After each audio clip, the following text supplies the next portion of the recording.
I was born and raised on the south side of Chicago. I was born in Hyde Park, but then when I was quite young, they moved to South Shore, and then spent 10 years at the University of Chicago in college, graduate school, and medical school. Most of my life has either been in Chicago or Oakland, frankly. Okay, so there's a lengthy article in the New York Times. Students these days, first of all, they don't come to class. Happy to see you guys are here, right? They sit there on their phones the whole time. I don't see anybody talking on their phone at the moment, but how are we going to fix education at the university level? And nowhere in the article do they raise the obvious solution to getting people to come to class, which is to have the professor bake cookies. So I baked cookies. He's just a down-to-earth human being that's fun to be around and also just a great cook. I've not cooked a meal for 40 years that we've been married, and I'm a disaster in the kitchen. Art is a world-class teacher. There's no doubt that he can convert what could be really mundane and boring epidemiologic classroom conversations into something that was inspiring and exciting and made everyone in the room want to be just like him. Next week, I'll bring my little coffee cup that on the side says, "Vaccines cause adults." Okay? I'm Art Reingold. I've just retired as a professor at the University of California, Berkeley, where I've been teaching for 40 years. I've been working on public health issues, particularly infectious disease and vaccination and the like. Art is an exquisite epidemiologist. He's always the one who will listen for a while during the discussion and then ask, what's the question we're trying to answer? And he will focus the discussion very, very carefully and rigorously on study design.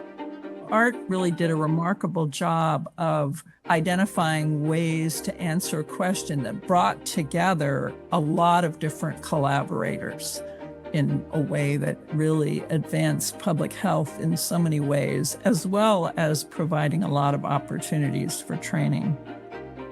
His talent was that he would use the infectious diseases epidemiology training, the CDC training that he had, to address a whole host of questions. It didn't matter to him whether the outbreak was anthrax, or whether the outbreak was COVID, or whether the outbreak was tuberculosis or HIV.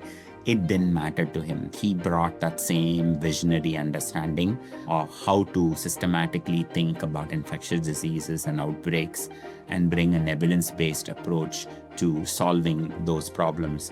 When I went to work at the CDC for 2 years, my work focused partly an emerging disease called toxic shock syndrome, and the association in young women was that they would get it during menstruation relating to the use of tampons.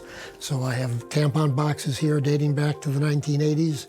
I did a lot of work on Legionnaire's disease outbreaks in various places around the world. I also had my first work on vaccines and vaccine-preventable diseases in West Africa. I would go every January, February, March to study how well a meningitis vaccine was working there. And that's where I started my work on vaccination. It's also where the woman to whom I've been married for 40 years and I became better acquainted, shall I say. She has been an incredibly important force in my life.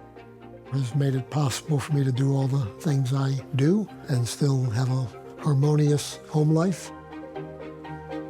Our first date really was in a discotheque in Ouagadougou, and we learned something very important on that date. Neither of us are good dancers, and we don't really enjoy dancing. The NIH Fogarty International Center in 1988 decided it was important to have U.S.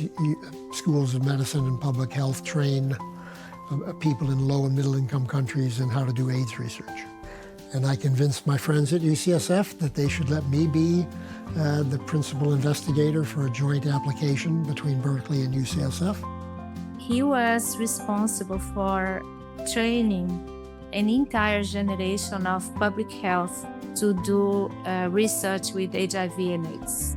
We just had a constant stream of unbelievably talented people from around the world coming here for training. So that program really gave me the opportunity to help these people develop the skills and then go home and use them to do important AIDS research. The biggest gift he gave us was an opportunity to attend an absolutely stunning, amazing, inspiring school like Berkeley. I think that he is one of the best human beings that I ever met. Meeting him changed my life. So thank you, Art. He loves what he does, but he does it from a place where he's truly committed to social justice, and he's really trying to do the very best he can to create a public health system that works on behalf of everyone. And I think that is a lasting legacy that will never, never, ever depart from us. As I like to say, he saved me from myself. And we have wonderful kids and wonderful grandkids, and if it hadn't been for him, I'd be doing something else right now. The thing that stands out most about Art is his generosity, his training programs, and the fact that he has been willing to devote himself to so many advisory committees, making sure that every program of which he is a part is done in the very best way. And he does it with a great sense of humor and humanity. I've always considered it a remarkable privilege to be a faculty member at Berkeley. To be perfectly honest, I can't imagine a better job. Working with great students has really been the highlight of my career here, but when I worked for CDC, it was a very different kind of a situation. I was most proud of the field work I did, but I would say that since I became a faculty member, the greatest source of happiness and pride for me has been getting to work with great students and watch them go off and do great things with their training and make a difference in the world.